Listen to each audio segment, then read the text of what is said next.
It's the answer told by lines that stretched around schools and churches in numbers this nation has never seen, by people who waited 3 hours and 4 hours, many for the first time in their lives, because they believed that this time must be different, that their voices could be that difference.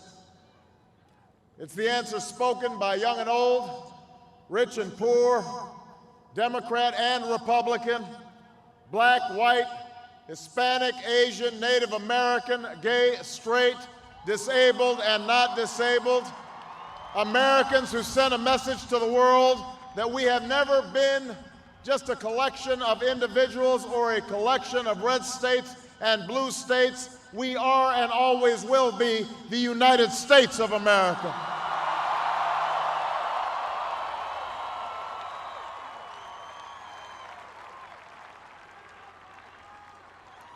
It's the answer that led those who've been told for so long by so many to be cynical and fearful and doubtful about what we can achieve, to put their hands on the arc of history and bend it once more toward the hope of a better day.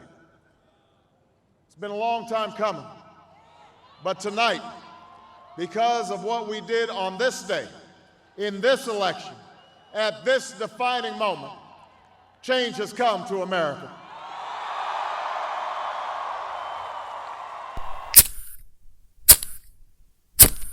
November 4th, 2008. A night etched into history, a sea of faces, tears of joy, shouts of triumph. For many, Barack Obama's election as the first black president of the United States symbolized the impossible becoming reality. But not everyone celebrated. Not everyone was swept away by the euphoria. In the world of the Boondocks, a different voice rose, one skeptical, wary, even angry, a voice that demanded we look deeper. The Boondocks, created by McGruder, has never shied away from uncomfortable truth. Known for its sharp satire, the show captures the tension between black pride and black disillusionment, especially in moments of supposed triumph. In Season 3, Episode 1, titled It's a Black President, Huey Freeman, McGruder stages a mockumentary where a foreign film crew follows the Freeman family as they react to Obama's election. The entire episode unfolds through interview snippets, faux historical analysis, and absurdist comedy, a format that itself hints at a critical distance from the events being portrayed. While Granddad, Riley, and Jasmine exuberantly embrace Obama's victory, Huey stands apart cynical, unimpressed, and deeply skeptical. In one early scene, when asked what Obama's election means to him, Huey coldly replies, "Not a damn thing." This reaction immediately sets the tone. The Boondocks refuses to present Obama's victory as an uncomplicated narrative of progress.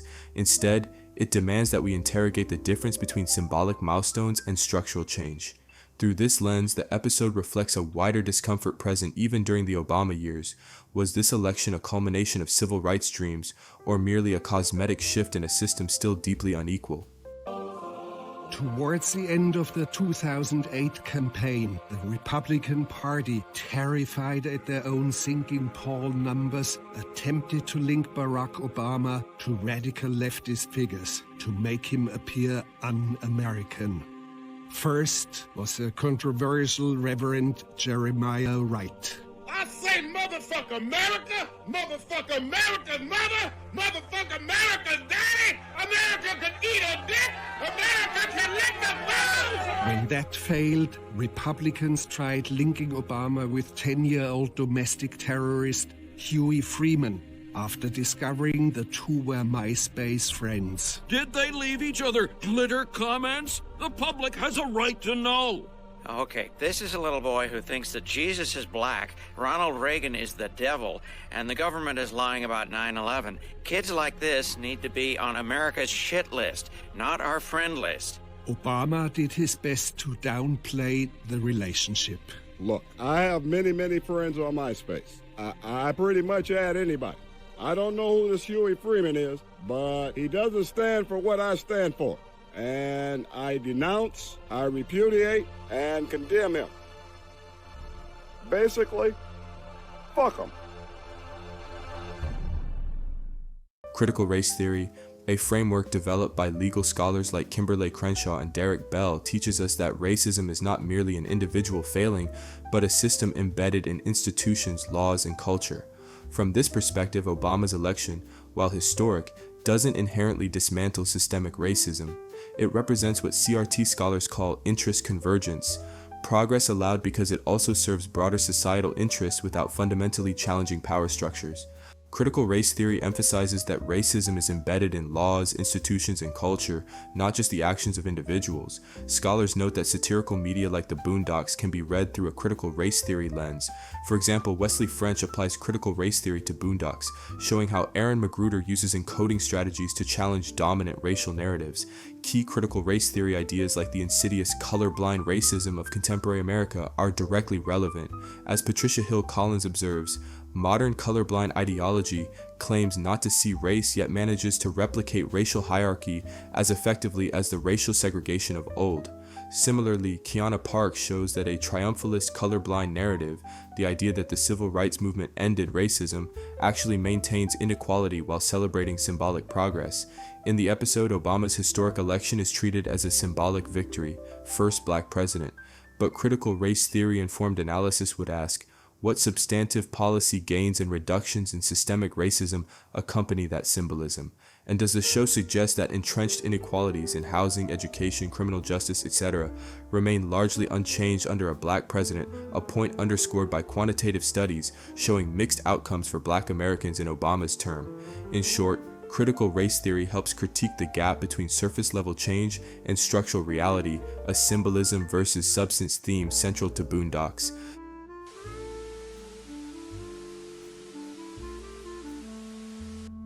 See, this is the thing, Charleston. Like, I think everything that you're saying has some truth to it. It's just the delivery. There's no denying that you're standing for and by your people. Well, here's the thing. When you're addressing evil, you can't worry about the delivery. When you're looking at the conditions of our community, you can't worry about the evil when you got kids that kill kids and say we smoking on Tuka. See, they wasn't worried about the delivery when these kids in Chicago were talking about smoking on Tuka. Mm-hmm. They wasn't worried about the delivery. I ain't got no manners for no slut. I'm gonna put my thumb in her butt. The delivery? I like girls kissing girls where I'm from, and that's on the radio. Girls on girls, that's promoting lesbianism to my daughter as we driving to school. This song they playing with Drake. Y'all worried about the delivery? These niggas talking about killing each other. That nigga Thug said, nigga, I shot at your mama. You don't mention me no more. He really shot that nigga mama. And y'all worried about my delivery? These niggas are confessing to murders on songs. And y'all worried about my delivery? The conditions of black sucking them, talking about booty holes. Y'all worried about my delivery? Come on, don't be hypocrites, black people. Y'all can't listen to this music if y'all so caught up into my delivery. Don't do me like that. And the way y'all snap and pop y'all pussy to this music, the way y'all kill and drill to this music, don't trip about my delivery. Hey, yo, Easy, why you wear your pants like that? I wear my pants like that because that's easy access, baby. Easy, why you talk like that? I talk like that to get my point across. Because when I wasn't talking like that, wearing a bow tie, y'all wasn't paying me no attention, and I was going to the Supreme Court changing laws and legislations in this country. I was working with over 50 U.S. congressional members, from Ted Cruz to Mark Rubio, Senator John Cornyn. I was on the front page of the American Bar Association Journal. I had done a study with News 21, Walter Cronkite School of Journalism. Y'all wasn't paying attention then. So nigga, I gave y'all what y'all want. A ignorant motherfucking nigga that talk like them rappers. Now y'all listening. Now y'all paying attention, huh? I got y'all attention, checkmate. Now let me tell y'all what y'all need to hear. We fucked up as a race of people since y'all so caught up into my delivery. 5% of children now are catching HIV from ages 13 to 21. What y'all worried about? 85% of the new chlamydia, all the new cases are teenagers. What y'all so caught up about? Nigga, only 35% of most kids in inner cities can read on or above their grade level. What the fuck are y'all talking about and these kids can't read? Come on, my nigga. So if we gonna be real, let's be real. I'm not bashing the black woman in her BBLs. I'm not bashing the black woman because she wearing eyelashes. I'm not fucking with the sister because she got too many baby daddies. I'm addressing men. Boys and men, from Deion Sanders and his son to black people following a cult-like man, but won't support local. How can black people give all this energy to one man and all these other black coaches from high school to college? Why is it just this one man? And we abandon hashtag HBCUs, just like we abandoned no justice, no peace for George Floyd. Are we still mad about George Floyd? Are we still mad about police shooting? Is that why we not kneeling no more? Are we still boycotting the NFL? What happened to all these things? What happened? Nigga, because I'm still stuck on Tamir Rice while y'all stuck on my delivery. I'm still mad why ain't now motherfucker tore up the country behind Tamir Rice. Baby Tamir Rice at that. Since we so in tune. Brother. The first thing I notice about Huey is his incredibly large hair. The second thing I notice is his permanent scowl. How does it feel to be labeled a domestic terrorist? I'm retired. So then, now that it looks like Obama is going to win, as a black African-American Negro, are you merely excited? Or are you extremely excited that everything is going to change forever? I felt my sphincter clench and my scrotum contract in shock at his response. I swear that boy just like to be miserable. He can't enjoy nothing. All he want to talk about is the Build-A-Bear group, the Federal Reserve, and all that bullshit. I don't know where he get that from. He didn't get it from me. I believe in hope and change. Nobody knows exactly how old Robert Freeman is. Not even Robert Freeman himself. But his age is estimated somewhere between 80 and 120 years old. This is what me and my generation, but mostly me, struggled for, sacrificed for. You can say personally, individually, paved the way for. The dogs were after us, so I took off my belt and started whipping on the dogs. Then I started running. Then I looked behind me. Jesse Jackson was supposed to be there, but he had jumped into a dumpster hiding. That punk ass. I find it difficult to determine whether Robert is a pathological liar or suffering the early stages of dementia. So, if the election is fake, then what's really going on? The end of America. I felt despair so terrible, I briefly considered slitting my own wrists or bludgeoning myself about the head with a steel pipe or baseball bat. But I brought no blade, no pipe, no bat. Describe Riley Freeman in one word. I say real nigga. Real nigga is 2 words. I know it's 2 words, nigga. Real niggas don't follow instructions. This is Robert Freeman's other grandson, Riley. He's empowered by the prospect of a black president, but not in the way society would hope or expect. Oh, if my nigga Obama gets up in there, I'm gonna act a fool. I ain't doing no more homework, nothing. We taking over. Come on, what's the cop gonna do to me? I'ma be like, don't make me call the president, bitch. And the cops, he gonna be like, oh, snap, Riley a real nigga. The president's a real nigga. We can't do nothing. I can't wait. Way too many cars in my driveway. I got boats, I got planes. This is Otis Jenkins, but in the United States, he's better known by his rap moniker, Thugnificent, a combination of the words thug and magnificent. Otis has found success like many Negro American entertainers today by being a professional buffoon. Are you supporting Barack Obama? What? For president? President of what? You don't know there's a black man running for president named Barack Obama? His name is Barack? For real? Barack Obama, yes. Get the fuck out of here, Barack! Yes, Barack. Where's he from, Africa? His dad was African, yes. You can't be serious, man. There ain't no nigga running for president named Barack Obama. No fucking way, man. No fucking way. I don't believe you. Stop fucking with me. If he wins, I think it will literally be the best day of my life. Tom and Sarah Dubois are also neighbors of the Freemans. They both work on the Obama campaign. Barack has already changed our lives in so many ways. How? Well, I mean, it's no secret that me and Tom have had some problems in the past with our relationship. Well, it's not like the whole world knew. But I think ever since we started working together for Barack, Things are totally different now. much better. And it's all thanks to Barack. He is such a wonderful, wonderful man.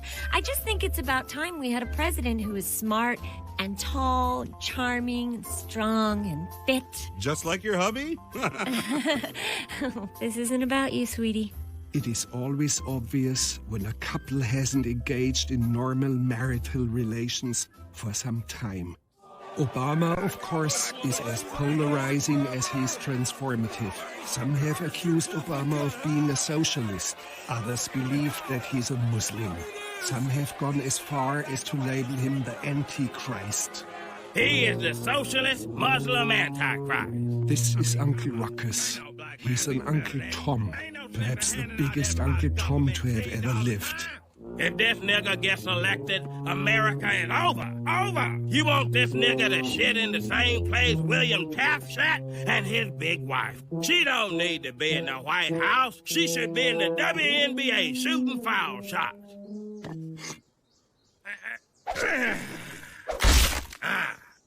You want my brick? You gonna have to pry it from my cold, dead hand, Mr. Obama Hussein. What is wrong with letting people be happy? Can too much hope possibly be a bad thing? Hope is irrational. In Bavaria we have a saying, der Junge ist ja total bedient. It means, this is the most depressing fucking kid I've ever met in my life. Afro-pessimism, as theorized by Frank Wilderson, Jared Sexton, and others, argues that anti-blackness is ontological and inescapable, treating blackness as a position of social death.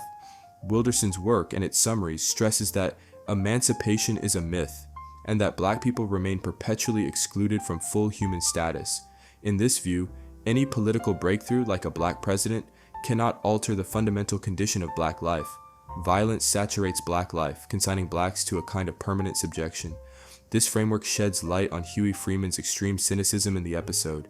His disbelief and anger at the Obama celebration can be read as an Afro-pessimist critique he sees through the moment of apparent progress to what he believes is an unchanged reality. Scholars note that this worldview rejects any messianic hero figure.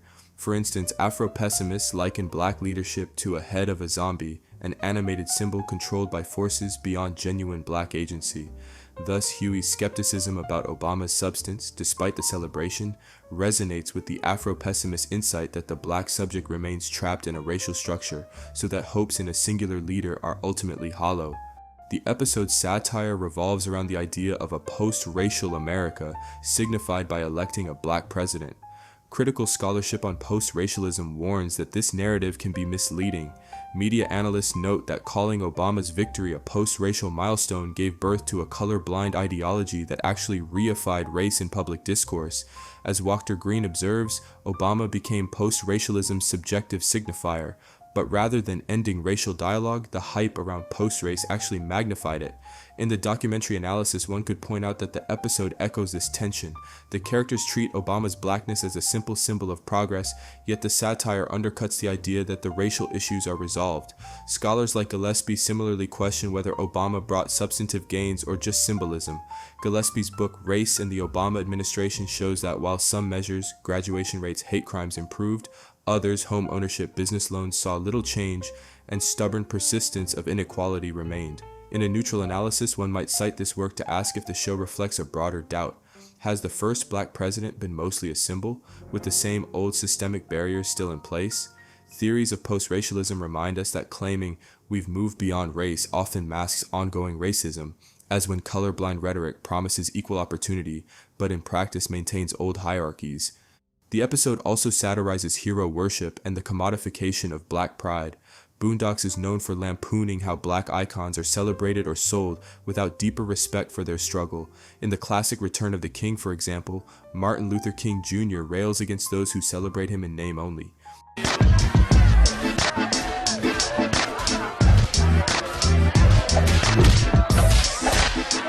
Excuse me, brothers and sisters, please. If someone could just turn off. King looked out on his people and saw they were in great need. So he did what all great leaders do. He told them the truth. Will you ignorant niggas please shut the hell up?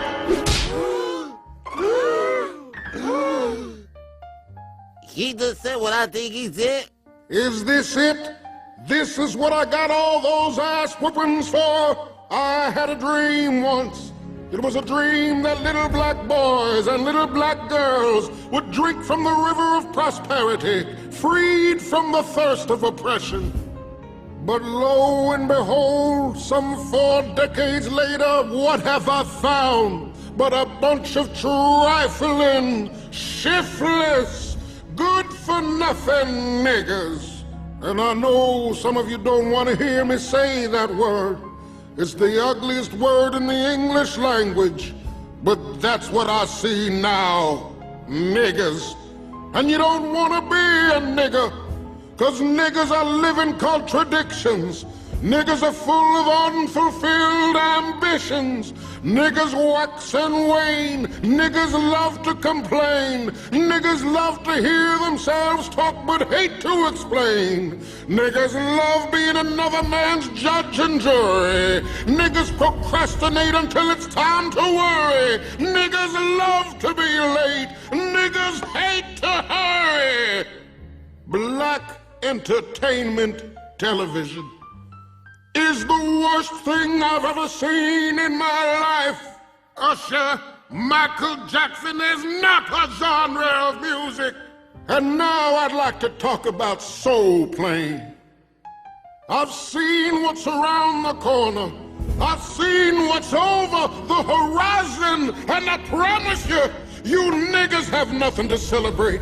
And no, I won't get there with you. I'm going to Canada. The same critique applies to Obama here. The family idolizes the idea of a black president purchasing merch, chanting slogans, but the show asks if this is genuine pride or just groupthink. Critical theory speaks to this. Cornel West, for instance, warns against idolatry of political figures and insists on vigilant realism. And cultural scholars note that corporate America can commodify black leaders and black pride branding Obama's image, marketing black history as symbols while profits flow without addressing inequality. The Boondocks episode, in its satirical documentary style, mirrors this idea. It literally shows a German film crew documenting the Freeman's reverence for Obama as if he were a pop icon. This reflects the concept that black identity can be turned into a spectacle. Academic analyses of Boondocks emphasize this layering, satire that exposes how media and culture industries package black politics. In short, frameworks on political symbolism and commodification would highlight how the episode critiques shallow celebrations of black pride that serve more as pop culture products than vehicles for change. I sit down once again with Magnificent, who appears to have undergone a political awakening since our last conversation. So, you know who Obama is now? Oh, no, I knew who the nigga was. I was just joking. You were not joking. You jumped on the Obama celebrity bandwagon because it will give you much needed exposure. No, see, it ain't got nothing to do with that. You know what I'm saying? I started looking into his political positions and his policies and views and whatnot. What policies? Well, you know, I heard the nigga speak, right? And he was talking about changing some shit or hoping for some shit. And I thought, yeah, I mean, you know, all niggas asking for is hope. You can sit on your ass all day and hope. If you too lazy to hope, you's a lazy motherfucker. That's all I know. I'm voting for Obama because he's gonna lower my taxes. Actually, he has promised to raise taxes at your income level. Huh? And he's just really, really fit to lead. And also body fit, too. Well, I also support Obama because he's against corporate bailouts. That is also not true. I'm supporting Obama because he's black. And he's gonna get the troops out of Afghanistan, right? Also wrong. Then what the fuck that nigga gonna do? I mean, we all need to, do some shit sometime. You know what I'm saying? Some shit needs to get done. And until we do that shit ain't gonna change. So I thought to myself, let's do this shit. And that's when will.i.am called me about doing this damn song. Magnificent joins will.i.am's all-star celebrity trip. The scholars and theories suggest several lenses for the episode. Critical race theory and race scholars highlight how colorblind narratives around Obama can conceal persistent inequality. Afro-pessimism underscores Huey's distrust by positing that the black subject's outsider status never vanishes. Post-racial critiques, Walter Green, Gillespie, frame Obama as a symbolic signifier whose election both inspired hope and sparked new racial debates. And cultural critics on Boondocks or in satire stress that idolizing black leaders can be co-opted by mainstream culture, turning pride into a marketing narrative. Together, these sources would help a documentary-style analysis recognize that It's a Black President isn't just entertainment, it engages deep debates about substance versus symbolism, enduring racism, and the fine line between hopeful representation and cynical spectacle. In the episode, Grandad's uncritical joy mirrors what Patricia Hill Collins describes as colorblind celebration, the belief that racism has been solved through the mere existence of black success stories. Yet studies during and after Obama's presidency, like those analyzed by political scientist Andra Gillespie, show persistent racial gaps in wealth, education, housing, and criminal justice. Huey's cynicism reflects this deeper truth. His refusal to celebrate isn't rooted in pessimism for its own sake. It's an acknowledgement that symbolic victories can be used to obscure deeper, more entrenched forms of injustice. In his silent, brooding demeanor, Huey channels the critique that critical race theory lays bare. Without systemic reform, the elevation of a few black faces into positions of power doesn't equate to liberation for the many. But there is an even darker lens through which to view Huey's stance, one drawn from Afro-pessimist thought. Afro-pessimism, as theorized by scholars like Frank Wilderson III and Jared Sexton, suggests that anti-blackness is not merely social or economic, it is existential. It posits that blackness occupies a position of social death, permanently excluded from the full benefits of humanity. Through this framework, Obama's election is not seen as a rupture of anti-blackness, but merely a new iteration of it. Huey's despair is not about one president, it's about the impossibility of true emancipation within a structure fundamentally designed against black life. In one scene, when asked if Obama's election will change anything, Huey mutters, "Same hustle, different pimp." This stark line encapsulates the Afro-pessimist view that no amount of representation can erase the foundational anti-black structure of society. While many characters in the episode place their hopes in Obama's image, Huey, like an Afro-pessimist prophet, sees only continuity, a cycle of marginalization, now masked by the optics of progress. It is finally election night. Robert Freeman is throwing a party. Well, it's been a long black struggle, and I felt me and Brock deserved a party. All around the room, I see black faces beaming with elation. It is as though each of them has been elected president. Almost each of them. What's wrong with you? I thought you'd be dancing on your tail with the rest of the circus champs. Look at them, just as happy as a pig in shit. Can't they see? Can't they see what this nigga's gonna do to our great country? Looks like we the only two people with sense in this whole room. Just you and me. Just you and me. Rucker, shut up and get back to work and grab some more champagne. See? Niggas already getting up at it. So I'm thinking that this is gonna be my new look. Oh, that's a way to go. I mean, I feel like it's more grown up, Like, having tighter clothes is definitely gonna make people take me more seriously. It's really gonna happen. It's all gonna be better now. It's all gonna be better. Right, honey? Tom, I'm trying to watch this. Yo.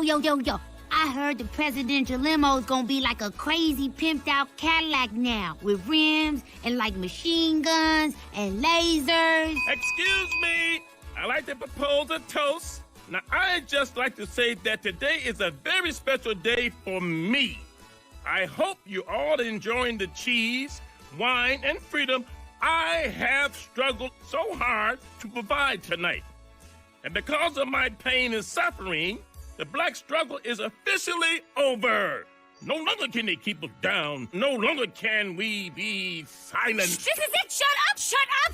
And now we have the returns from the West Coast coming in. Okay. And so, yes, folks, we are calling it. Barack Hussein Obama will be the next president of the United States.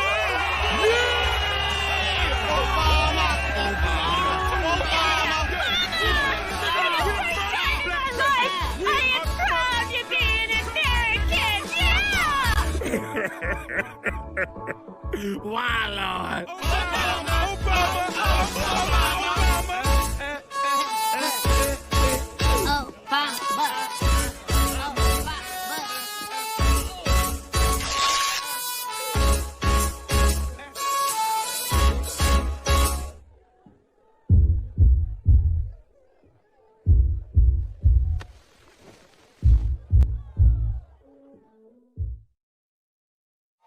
It is days before inauguration, and Obama mania is at a fever pitch. I return to Woodcrest to check on the Freemans. I don't necessarily think of myself as a hero. And when people always ask me if I want a medal or a monument or a statue in my honor, I say no. All I want to do is be there in person on that glorious day when the first black president take the oath. I just want to stand in the crowd, somewhere in the front, maybe in the VIP section, maybe next to Beyonce. Are you aware that some people are paying as much as $50,000 for VIP inauguration tickets? But I don't think you can put a price on decades of struggle. Did you contribute any money at all to the Obama campaign? I paid $10 for this t-shirt. Did you get that from the campaign website? No, I got it from the guy at the car wash. But it's still free advertising when I wear it outside. A lot of people see me in this shirt. I mean, before we change the world, we gotta change ourselves first. I mean, this is the new, colorless, flavorless, and unscented era. Like, from now on, I'm calling all my niggas Obamas. And all my bitches, I'm calling Michelles. I mean, think about it. If you was a bitch, right, would you rather be called a bitch or Michelle? And what about bitches named Michelle? Man, you make a joke. I'm trying to uplift my Obamas.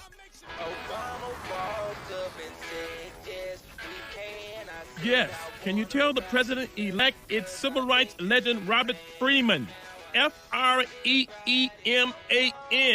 who struggled to open the door for him to be president. You got all that? Right. So tell him I'm calling again about those tickets. Again. Hey, man, I got that Obama water. Change the way you hydrate, brother. Yo, little man, hey, check it out. I got commemorative plates, 2 for $20. How many you need? I'm cool. Man, can you believe it? In a few days, we're gonna have a black president. Aren't you excited, little man? What's supposed to mean? Just means Yo, what the deal, man? What's going on here? Up, man? Yo, what's I asked this kid if he was excited about Obama, and he said, He said, Yeah, what's wrong with you? You're not excited? Not excited? Who ain't excited? This little nigga right here. Why ain't he excited? So you don't like Obama. You want McCain to win. I never said that. Why ain't you like Barack Obama? He got a lovely family. Not according to this little nigga. He got a problem with a black president. Boy, what's going on? What did I tell you about talking to anybody about anything? I didn't say anything. What's wrong with this kid? He must be crazy. Everybody, just Make a hole, dog. Yeah, just what the hell is going on here? Ruckus? Oh, no. This little big-haired nigga hates Obama. And I say, good for him. Leave this little boy alone. He's telling the truth. Barack Obama is an evil man. Hey, everybody, just calm down. You heard her. You say, yes, we can. We say, no, you can't, nigga. Oh, hell no. Ow, I can't see. It's a monkey stampede. Pray for somebody. Get in the car, quick. Ride, go. The American press struggles to comprehend the incident. To them, Huey is like a calf that refuses its mother's udder, choosing instead to drink the bitter waters of its own making. Here is the danger of too much hope. Skeptics are treated like blasphemers, and indifference becomes equal to hate.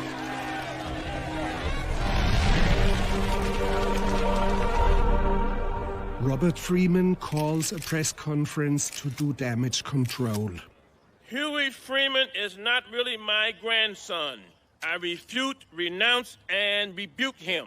I hope this incident in no way affects my request for VIP inaugural tickets and/or / the inaugural ball with Beyonce. Rosa Parks is no longer with us, but I consider myself to be the next best thing. In many ways, better. Where is your wife?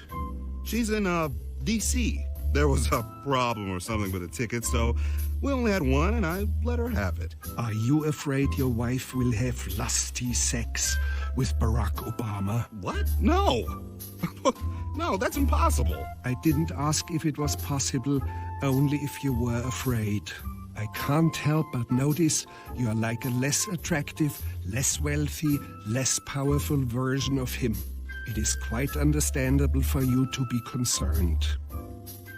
Celebrities, dignitaries, and civil rights legends are arriving in droves for the inauguration of Barack Obama. Anyone hoping to get tickets at this point, don't bother. The ship has sailed and you are not on it, because you are not important. Hey, Granddad, this was at the door. Office of the President-elect. Mr. Freeman, please find enclosed 2 VIP tickets to the inauguration, as well as the inaugural ball with Beyonce, as a small token of gratitude for all the sacrifices you've made on behalf of me and this great country. I look forward to sharing this historic day with you. Sincerely, President-elect Barack Obama. Hear you. What's going on? I'm going to the inauguration. You want to come? Yeah, boy! And just like that, virtually foaming at the mouth with unbridled excitement, Robert and Riley leave for the inauguration. You are looking at the final mission of a domestic terrorist, Operation Exodus. Convinced he has no place in Obama's America, Huey Freeman decides to leave the country for good. And he has an unlikely companion. I was gonna go to the inauguration and try to crown Obama with a brick. But who am I fooling? My arm just ain't what it used to be. Plus, that greedy nigga is really fast. And knowing these liberal activist judges, they might actually try and put me in jail for it. No, I think it's time for me to leave this great country. Oh, I can't bear to see it run by an African, Muslim, communist antichrist. I just can't. It's just like when Nicole Brown Simpson married that nigga OJ back on February 2nd, 1985. Oh, I knew it was going to end badly. I told them all. But nobody wanted to listen to old Uncle Ruckus then neither. I want to go someplace I'll fit in, like Norway or Ireland. What about the Ivory Coast? Absolutely no Africa. No way. All them countries got nigger presidents, which defeats the whole purpose of leaving this country. How do you feel being teamed up with your arch enemy? First of all, we're not a team. Second of all, we're not a team. I've got gas money, he's got the license. We're just gonna drive to Canada and then go our separate ways. The election of Barack Obama birthed a new myth, the myth of a post-racial America. The belief that America had moved beyond race gained widespread traction in 2008 and 2009. Politicians, media pundits, and even some community leaders heralded Obama's victory as proof that the old racial divides were finally closed. Yet as scholars like Lee Ann Wachter-Grain and Eduardo Bonilla Silva argue, post-racial discourse often serves to conceal racism rather than end it. Colorblind rhetoric, they warn, can paralyze critical engagement with real inequities. In TheBoondocks, this dangerous myth is satirized mercilessly. Jasmine Dubois, the biracial optimist, sums it up when she says, "We're all one big family now." Her naive enthusiasm is portrayed as sweet but misguided, an emotional salve masking persistent divisions. By exposing the superficiality of post-racial celebration, the episode highlights an enduring tension, how symbolic victories are used to suppress conversations about ongoing racial injustice, making substantive change even harder to achieve. Another crucial theme of the episode is the commodification of black pride and the dangers of hero worship.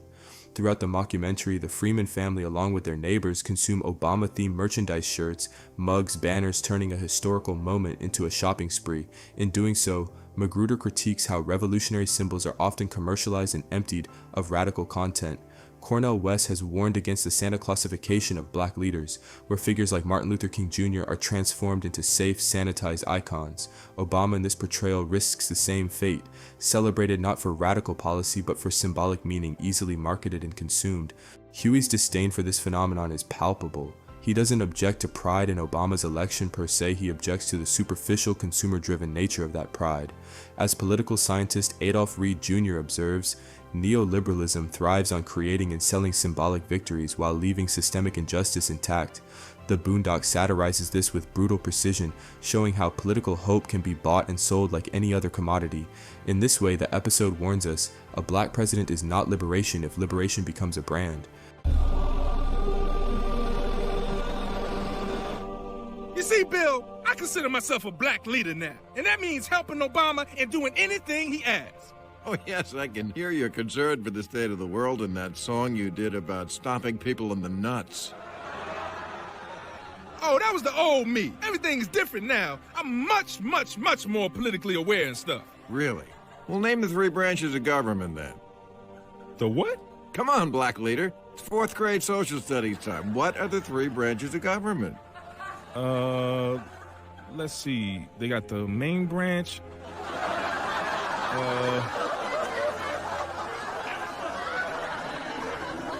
If you're a black leader, I'm glad I'm a white man. What a moron!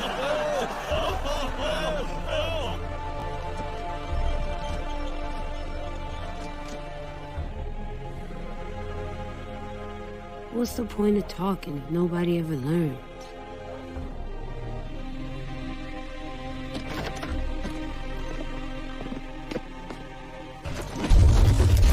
This is an outrage. I have my right. Oh, them bricks ain't mine. Ain't that a surprise? Already taken away my constitutional right to bear bricks. Martial law. Martial law. Get your arm down. Remain a young nation. But in the words of Scripture, the time has come to set aside childish things. The time has come to reaffirm our enduring spirit, to choose our history. We can see him.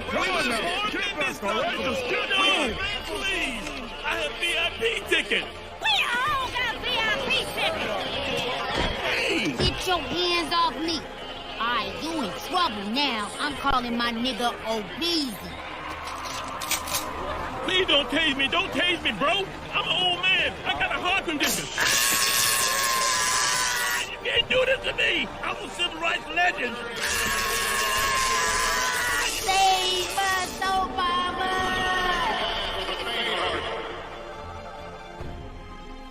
Huey Freeman is forced to abort Operation Exodus because he cannot get a ride.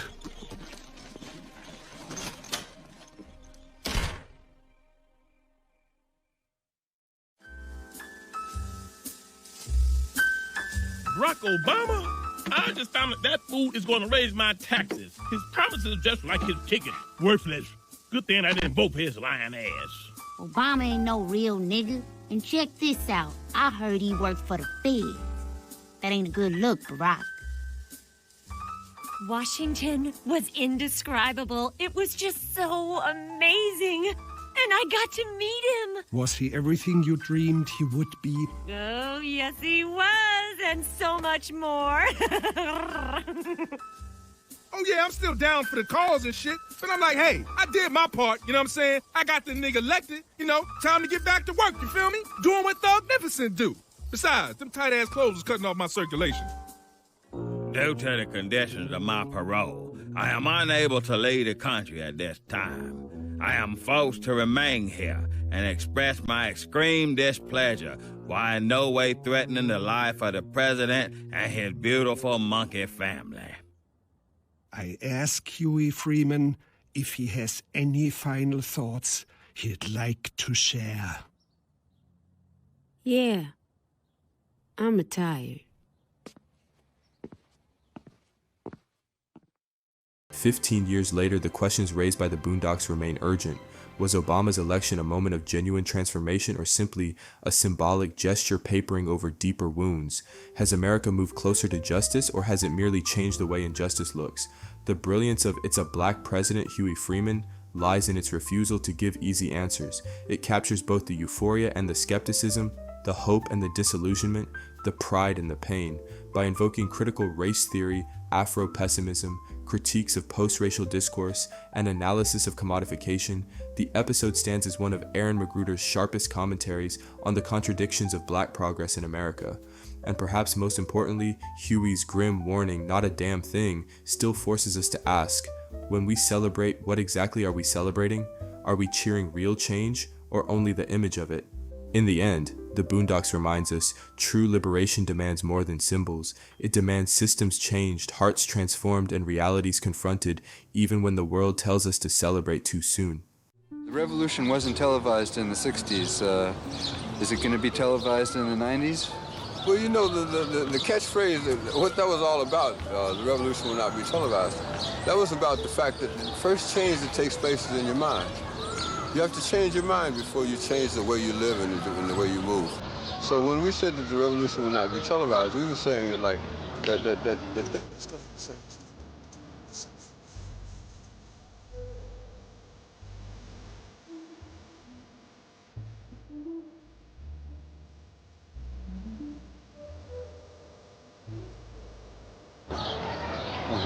But I think that the Black Americans have been the only real die-hard Americans here, because we're the only ones who've carried the process through the process. That everyone else has sort of like skipped stages. We're the ones who marched, we're the ones who carried the Bible, we're the ones who carried the flag, we're the ones who tried to go through the courts. And being born American didn't seem to matter, because we were born Americans, but we still had to fight for what we were looking for. And we still had to go through those channels and those processes.